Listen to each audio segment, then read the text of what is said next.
आखिर वो दिन आ ही गया जिसका इंतजार था। खेसारी लाल यादव को आरजेडी से टिकट मिल गया है छपरा से चुनाव लड़ने के लिए। खेसारी लाल यादव को जो लोग नहीं जानते हैं, जो लोग यूपी, बिहार, झारखंड के अलावा दूसरे स्टेट से देख रहे हैं, उन लोगों को मैं बता दूं, खेसारी लाल यादव बिहार का बहुत ही बड़ा सुपरस्टार है। इनके पास धन दौलत का कोई कमी नहीं है। ऊपर से खेसारी लाल यादव एक यादव समाज से हैं। इसी चीज को देखते हुए आरजेडी से इनको टिकट मिला है चुनाव लड़ने के लिए। आरजेडी एक ऐसी पार्टी है जो अपने अस्तित्व में आते ही लूटपाट, गुंडागर्दी और ना जाने कितने घोटाले कर चुकी है और हिंदुओं के पर्व त्योहार को डरामा नौटंकी बोलते आ रही है। 2023 में बीजेपी से पलटकर आरजेडी के साथ नीतीश कुमार ने सरकार बनाई थी। उस टाइम तेजस्वी यादव नौकरी के बदले लोगों से क्या क्या लिए थे ये सब ने देखा था। हरि मंच से तेजस्वी यादव शहाबुद्दीन अमर रहे का नारा लगा रहे थे। उसके 2 दिन बाद मोतिहारी में अजय यादव को मुहर्रम ले जाते समय गला काटकर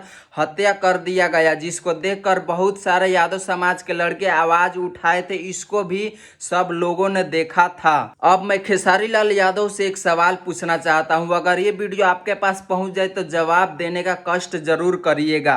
क्या आपको आरजेडी का ये सारे कारनामे आपको पता नहीं है? अगर आपको पता है तो देश से बड़ा और धर्म से बड़ा आपके लिए जाति है, जवाब जरूर दीजिएगा।